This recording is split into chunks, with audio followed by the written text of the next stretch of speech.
Thank you, sir. It's quite a cigar, Mr. Potter. You like it? I'll send you a box.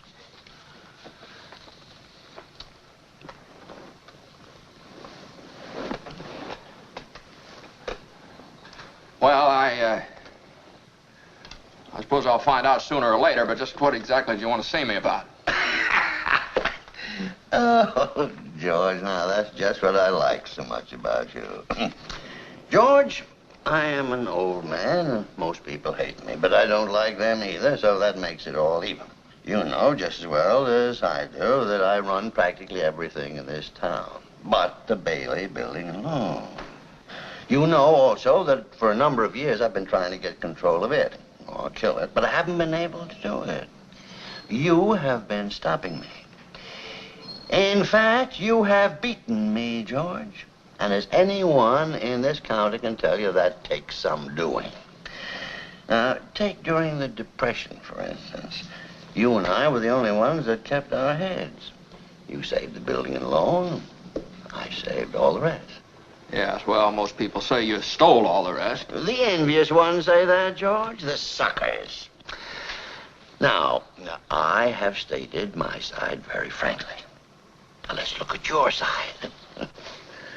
Young man, 27, 28, married, making, say, 40 a week. 45. 45.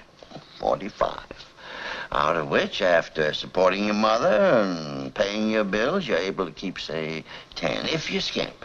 A child or two comes along, and you won't even be able to save the 10.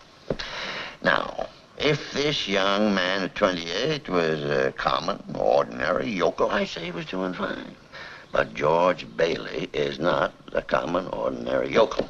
He is an intelligent, smart, ambitious young man who hates his job, who hates the building and loan almost as much as I do.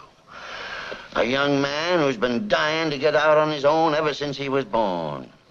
A young man, the smartest one in the crowd, mind you. A young man who has to sit by and watch his friends go places because he's trapped. Yes, sir, trapped into frittering his life away playing nursemaid to a lot of garlic eaters.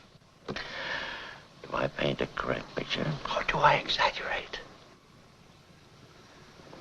Well, what's your point, Mr. Potter? My point is I want to hire you. Hire me? Yeah, I want you to manage my affairs, run my properties. George, I'll start you out at $20,000 a year.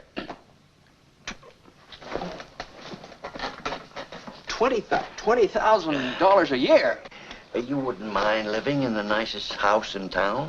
Buying your wife a lot of fine clothes? A couple of business trips to New York a year? Maybe once in a while Europe? You wouldn't mind that, would you, George? Would I? You're not talking to somebody else around here, are you? You know, this is me. You remember me? George Bailey. George Bailey, yeah. George Bailey, whose ship has just come in. Provided he has enough brains to climb aboard.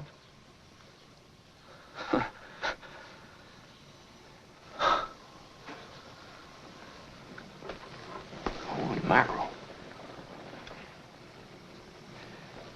Well, how about the building and loan? Oh, confound it, man. Are you afraid of success? I'm offering you a 3-year contract at $20,000 a year starting today. Is it a deal or isn't it?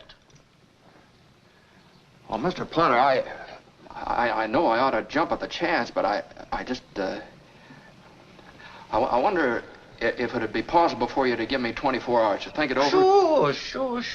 You go on home and talk about it to your wife. I'd like to do that. Yeah, then in the meantime, I'll draw up the papers. All right, sir. Okay, George? Okay, Mr. Potter.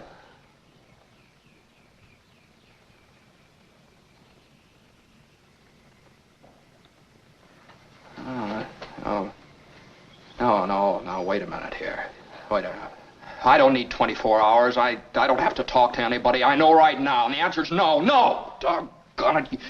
You sit around here and you spin your little webs and you think the whole world revolves around you and your money. Well, it doesn't, Mr. Potter. In the whole vast configuration of things, I'd say you were nothing but a scurvy little spider. And that goes for you, too.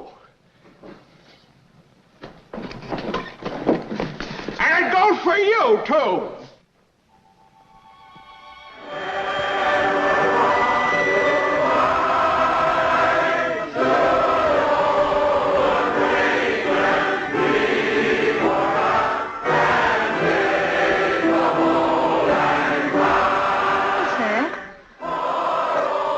That's a Christmas present from a very dear friend of mine. Look, Daddy, teacher says every time a bell rings, an angel gets his wings. That's right. That's right. Attaboy, Clarence.